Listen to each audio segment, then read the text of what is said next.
BBC stepped into ISIS trap and portrayed Shamima Begum as a victim. Shamima Begum fled her home in Bethnal Green, London, to join ISIS.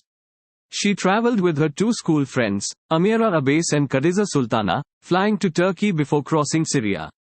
A few weeks ago, the British Broadcasting Service, BBC, spent thousands of dollars giving massive coverage to Islamic State, ISIS, bride Shamima Begum, thus portraying her as a victim, or even hero, as part of a propaganda stunt of the notorious Islamist militancy outfit. According to the British tabloid The Sun, an ISIS slave has told how she saw Shamima Begum at a terrorist training camp where she would have been taught how to use suicide belts and guns. Shamima Begum, who fled the United Kingdom, UK, as a teen to join the death cult, was also good friends with a sick ISIS slave master who would sell girls as young as 14 into a life of sexual abuse. Dilla, not her real name, is a member of the Yazidi people who were subjected to genocide by ISIS, with an estimated 5,000 murdered and more than 10,000 kidnapped. She was kept as a slave by ISIS for 7 years, being sold, raped and abused after being snatched at just 13. And Shamima Begum's jihadi husband, Yago Ritik, also offered some clues that she was not the housewife she claimed to be. He let slip that she received wages for the terrorist group, implying she was doing more than just staying home.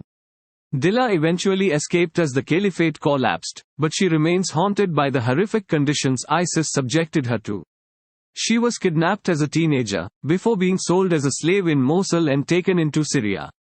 Shamima Begum fled her home in Bethnal Green, London, to join ISIS at the age of February 15, 2015. She travelled with her two school friends, Amira Abase and Kadiza Sultana, flying to Turkey before crossing Syria. As ISIS was defeated militarily in 2019, journalists rediscovered Shamima in the Al-Hol refugee camp in Syria. Shamima Begum seemed unfazed by ISIS crimes, admitting to witnessing beheading, shrugging off the rape of Yazidis, and attempting to justify the bombing of the Manchester Arena. But after the government signed an order to revoke her citizenship, she appears to have gone on a charm offensive, rehabbing her image as a regretful victim as she attempts to return to the UK.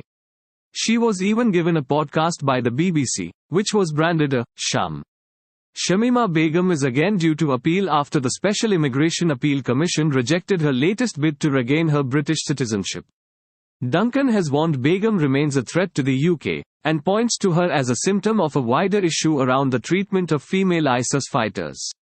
Testimony from victims has placed the female members as key players in the abuse and tyranny, especially against those they kept as slaves, like the Yazidis. And yet, some female fighters have been allowed to return to the UK, including the shameless Samia Hussain, who was given a new prosthetic arm on the NHS.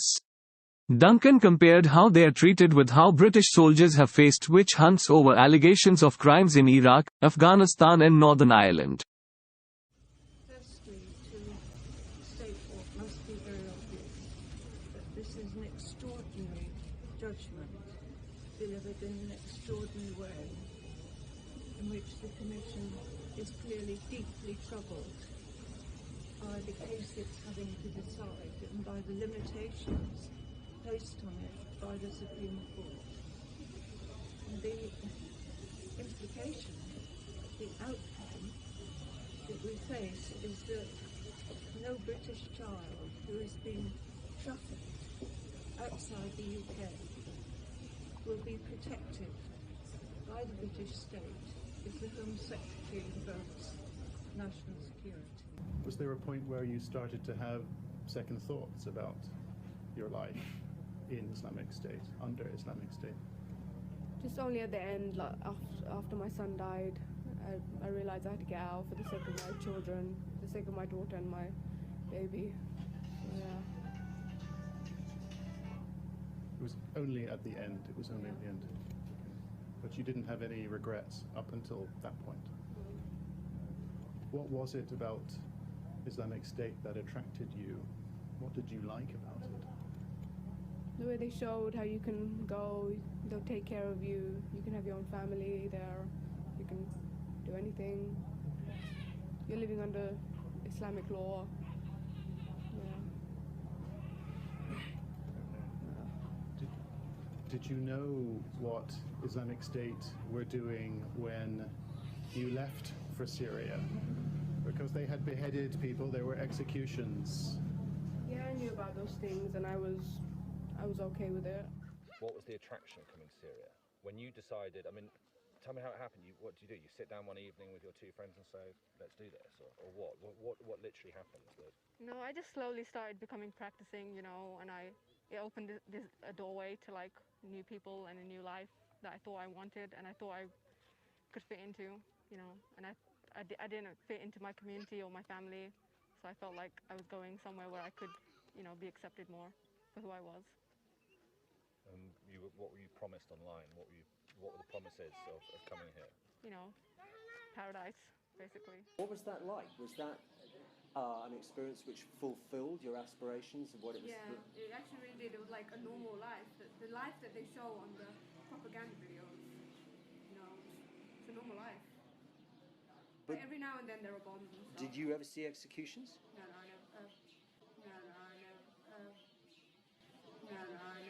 I saw a beheaded head in the bin. On the one hand, the severed head unfazed you, and on the other hand, you are angry about oppression. Because it's one thing, because you have to remember that these people, their beliefs are that you kill the non-Muslims, but you treat the Muslims, you know, good. Across the border, it was just a big field of nothing, and there were like men wearing all black with their faces covered with guns on the arms, and it was just a bit surreal, you know, seeing it in person.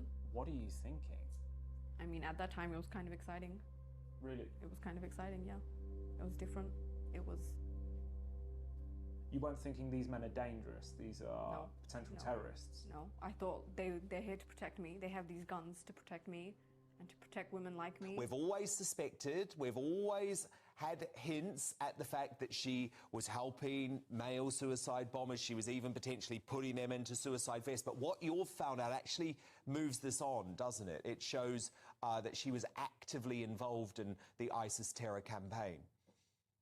Yes, she was actively involved. What set the alarm bells off for me, to be honest, was her husband. When I interviewed her husband, he confirmed to me that she was getting wages from ISIS whilst he was seemingly in prison.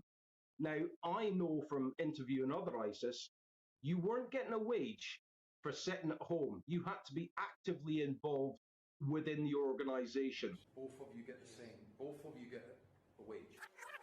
Both of you get the same. Both of you get a wage.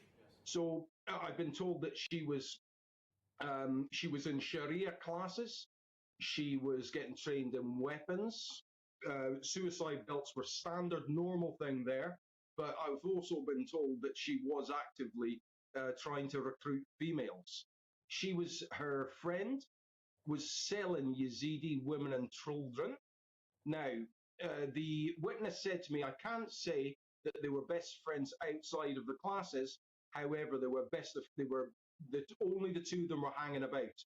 If they were hanging about together in the classes, trust me, they were best of friends outside. But her husband also, his reaction during the interview as well to the Yazidis, that set alarm bells for myself as well.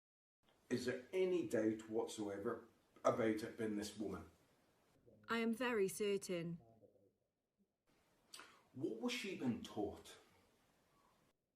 They were learning about weapons. The groups would be separated, but when we learnt about Sharia, we would all come together. Was there any suicide belts, anything like that being taught? It was always a thing.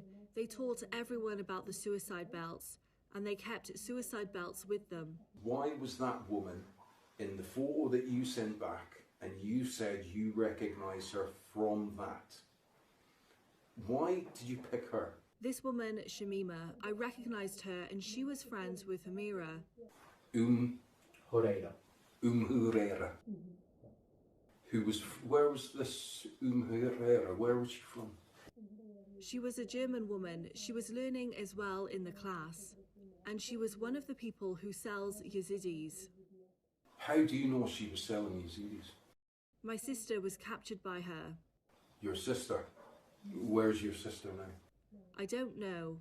If there is any doubt whatsoever, you have to tell me. If there's even 1% doubt, you have to tell me. that it was this woman in that class? I have no doubt, I'm very certain.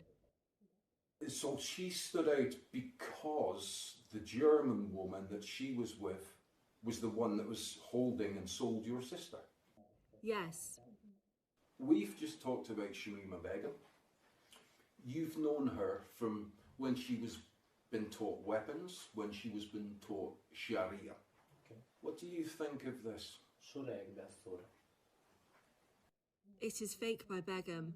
Living with ISIS women and ISIS in general, I understand how they think and how loyal they are to their Sharia ideas, even if they are not in ISIS.